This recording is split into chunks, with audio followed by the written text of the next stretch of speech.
Well, I'm joined now in the studio by Kinder Hattar, who is a relative of Nahed Hattar, who was killed today. Kinder, many thanks for coming in to speak to us today. If we can begin, can you tell us about your relative Nahed Hattar, about his work and why you think he was targeted? Nahed Hattar is a political activist. He's been for decades a political activist in Jordan. He had his own opinions. He's like many of the activists in Jordan that have always promoted for a democratic and a civilian state.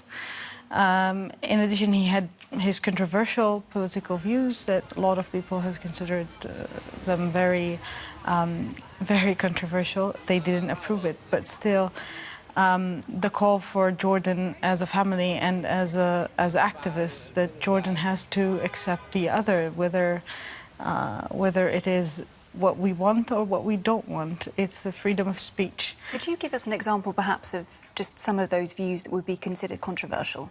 Well, Nahed was one of the people that has stood a lot with the Syrian people and has defended a lot of things that has been happening in Syria.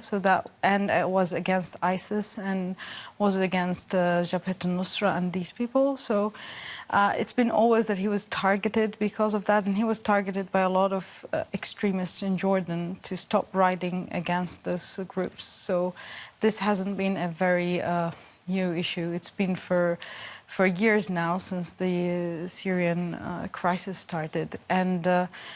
And I think all the threats of him being killed is not a new one, but the recent republishing or resharing of a cartoon that describes what ISIS believed to be God in their own opinion has been an easy cake for the ISIS people or followers to say that Nahed has been targeting God as such, and this is a taboo, and they've been asking for his life. However, the Jordanian government took the position of saying no, he needs to face fair trial. So it seems to me that you're describing an increasing climate of intimidation in Jordan. Would you say that that is the climate in which writers are operating there?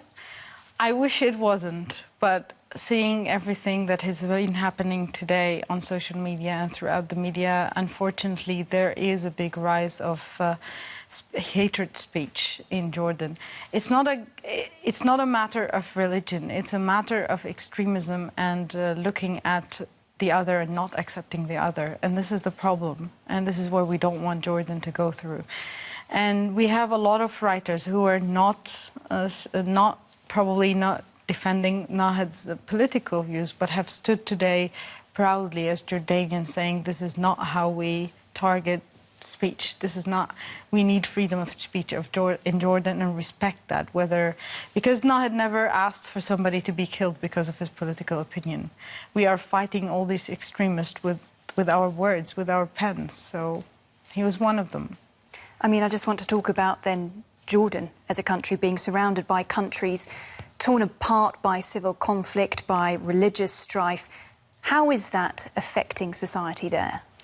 Well, there was always a big hope of Jordan that it's all one, that is standing in the middle like a sandwich. We have all these crises around us, and there has been a Jordanian people's will of sticking around together and not wanting to go through the hell that everybody's going around Jordan. And I hope that this is not a start, because Jordan doesn't need that. People of Jordan have been sticking around of poverty, of economic stress, of welcoming refugees from all over the region, if you wanna say, and all that, and they're still standing and not allowing for that. And I hope all Jordanians will stick around still and say, we don't want extremism, we don't want blood on our hands. Kinder Hattar, many thanks for coming in and sharing that with us today.